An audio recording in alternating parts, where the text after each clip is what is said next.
اور قرآن اور شریعت یہ چاہ رہی ہے کہ انسان آزاد رہ کر کے زندگی گزارے،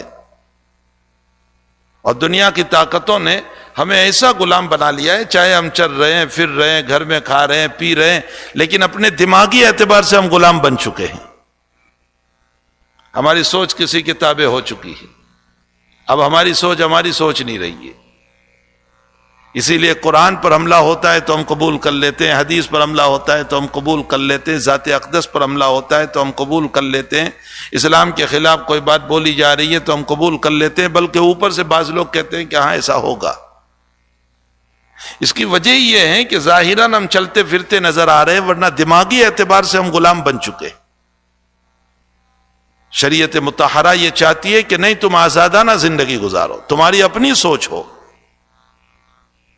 اسی لیے حضرت ربیع رضی اللہ تعالیٰ عنہ، عامر ابن ربیع رضی اللہ تعالیٰ عنہ جب ایران کے بادشاہ کے دربار میں پہنچے ہیں اور اس نے پوچھا کہ اسلام کیا ہے،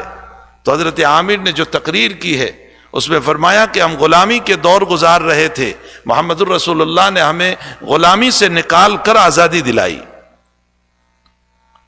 ہم پتھر کے غلام تھے، ہم بتوں کے غلام تھے، ہم اس کے تابع تھے، ہماری اپنی سوچ کچھ نہیں تھی، بس ہمیں جہاں پتھر ملا کہ ہم ان کو سجدہ کر لیا کرتے تھے۔ ہمیں ڈرایا گیا تھا کہ اگر تم یہ کرو گے تو یہ تمہارا معبود تمہیں ہلاک کر دے گا، ہمیں ڈرایا گیا تھا کہ یہ تمہارا بت تمہیں ہلاک کر دے گا، ہمیں ڈرایا گیا تھا کہ یہ تمہارا معبود تمہاری روزی چھین لے گا۔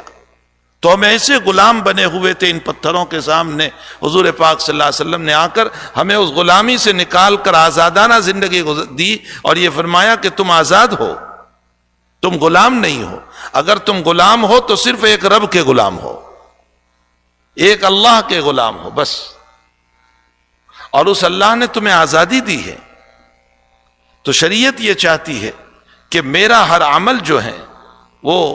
من چاہی زندگی کے بجائے رب چاہی زندگی پر آ جائے، اللہ کی چاہت کے مطابق آ جائے، حق تعالی جل شانہ کی چاہت کے مطابق ہو جائے،